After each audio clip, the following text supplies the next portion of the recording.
why is this so hard? Okay. Hello, my YouTube friends. It's Trisha here. And welcome to my little corner of the internet, where today I'm going to be discussing the most recent episode of the Bachelorette Michelle Young season, After the Final Rose.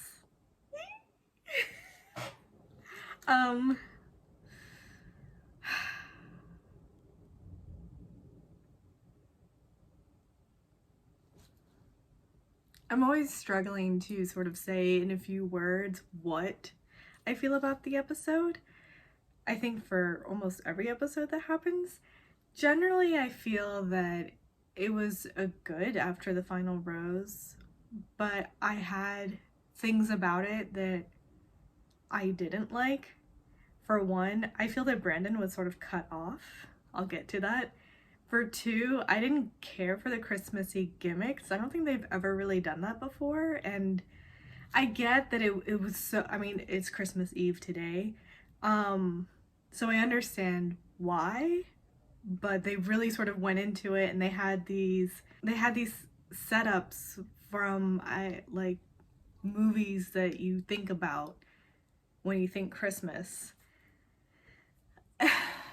It was fine, I guess. I thought it was enough just to have some people in the audience wearing the Santa hats or the reindeer antlers and, you know, the snow and the Christmas trees that they had. I thought that was beautiful.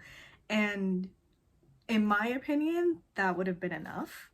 I think it went a little overboard in having Polly dress as Santa and doing the little things. It felt very out of The Bachelor. I don't know. I feel like they're trying a lot of new things, and if something already works, why try to change it, I guess. But those were sort of the two main things I think that stuck out. I do think it was a little harsh to have Clayton read the negative tweets, but I mean, as he had mentioned, I'm sure that those were the PG ones and there were probably way worse, which I feel bad for him about because it's not his fault that he was chosen for The Bachelor. I guess sort of prematurely.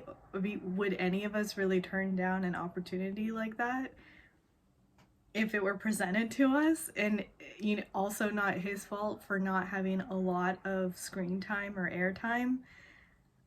I do wonder if the reason being is because there wasn't really a lot to show, because I don't think him and Michelle were really having much of a connection or a relationship blossoming. Again, he kind of excelled in all of the sport like challenges that they had to do, but there's only so much of that you're really going to showcase, because obviously to be the Bachelor there has to be more to you. I do feel that he sort of handled sitting in front of everyone doing that well. Caitlin mentioned that he is the type to be somewhat self-deprecating, and I think I got a little bit of a glimpse of that.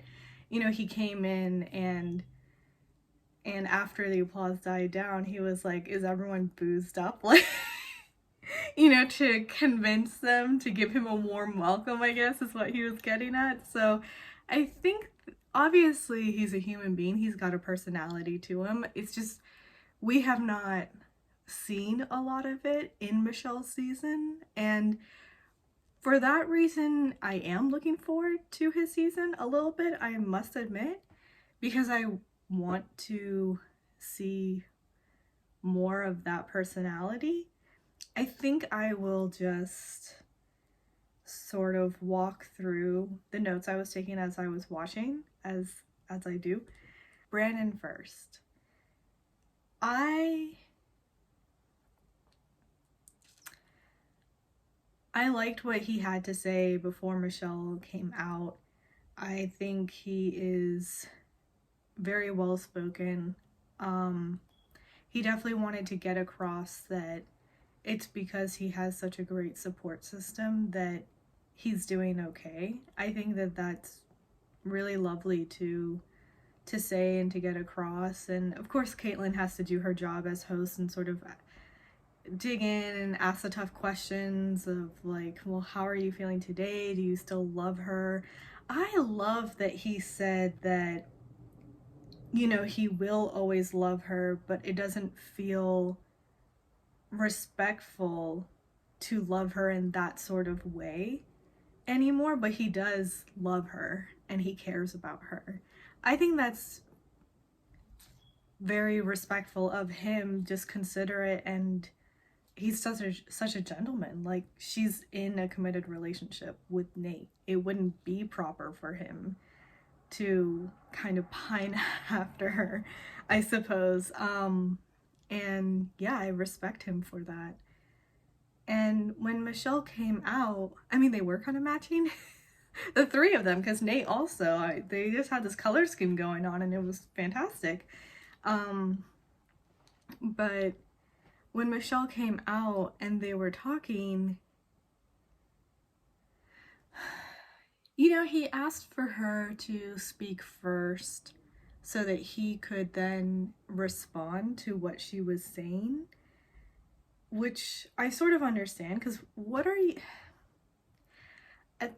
at this point, what really is there to say? And I completely believe him. He sounded so vulnerable in that moment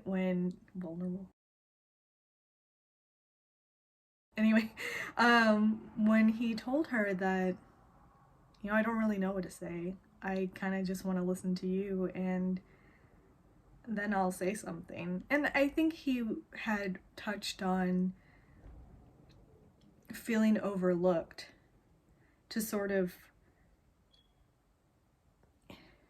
give her an indication at maybe what he would want to talk about or to hear from her. And so, you know, and Michelle went into discussing how she really was in love with both of them. She felt that she was in love with two people, and she didn't expect that going into it, but there she was. And if she was expecting them to be open and honest and vulnerable and give it their all, she had to as well. And I really appreciated hearing that from her, because I'll be honest, in my reaction commentary, whatever this video is, yesterday, after watching the final episode, I thought that it was a Peter moment. I thought that she was just, you know, getting herself ready to be in love because he was the choice that would have made the most sense. But for her to say that she actually was holding herself back until she ultimately said it, I mean, I believe her. I do. I think that there are so many past leads that talk about how they go into the situation thinking there's no way I'm going to fall in love with multiple people. Like, that just doesn't happen.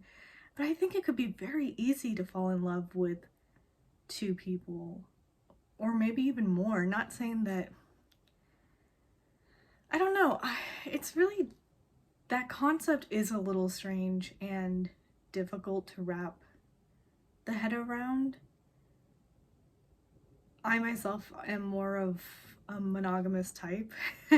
But I can have an understanding and an open mind that sometimes love doesn't work in a very straight cut way. And I wouldn't compare the love that she has for Brandon to the love that she has for Nate. They're just two different types of loves.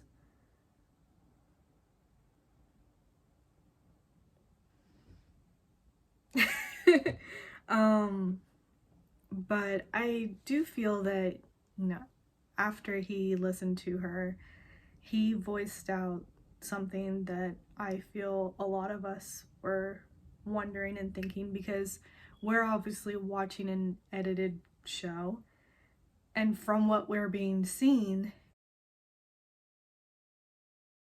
it seems that she's struggling and trying to pull from Nate what Brandon is already giving her.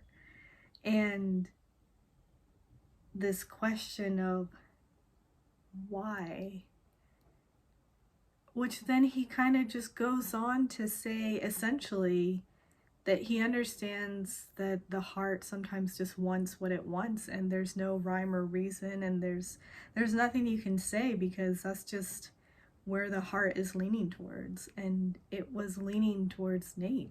It always was. You know, I don't know, it just always was. But what irked me over here was, I guess, the logistics of timing for the show. I'm confused because they said it was live, but then maybe because I'm watching on Hulu later, it said that it was taped earlier. So I'm trying to understand, was it taped earlier so it wasn't live, or was it live? I'm not sure. But I'm assuming that they have to keep it in time for commercial breaks or whatever it be. And, you know, it really did feel like Caitlyn sort of butted in before he even really finished talking and said like, oh, that's really sweet. Okay, we'll come back. And like, and I don't blame Caitlyn for this. This is just the way of the show, but I didn't like that. It felt like they just cut Brandon off, even though he did pose a question and then sort of answered the question himself in talking to Michelle. It still would have been nice to hear Michelle's response to him to that, even if it is just you nailed it right on the head. That's really what it came down to, is though you were giving me everything that I wanted it from Nate. And as harsh as that is, like, that's just what it comes down to sometimes. But anyway, I wish nothing but the best for Brandon. I hope that one day he finds a love and it'll be beautiful. And hey, maybe he'll be the Bachelor one day. That'd be lovely. I think he'd make a great Bachelor. So anyway, moving on to Nate coming out. This segment of watching those two together really just solidified the picture of them as a couple. I think they're beautiful together, and I don't mean just the physicality of their beauty. They really just seem like a set, and it was beautiful to see. I think that they really love each other. I mean, they were giggly and just so cute, and like the way that they would sometimes just kiss each other really quickly, or even when the camera showed us that when the moms were talking, the camera panned to Michelle and Nate, and they were looking at each other, and she just very quietly says like, I love you. I mean, he's so cute.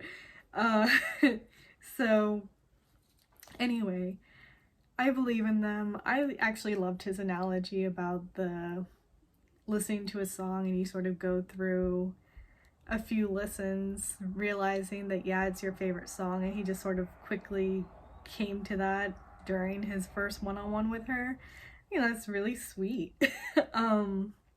He can definitely openly talk about his feelings and his heart now. I'm sure it's so much easier on this end because they're sort of locked in it together. There's a security in that, and I would assume that it would be a lot more easier to open up and just yell it from the rooftops.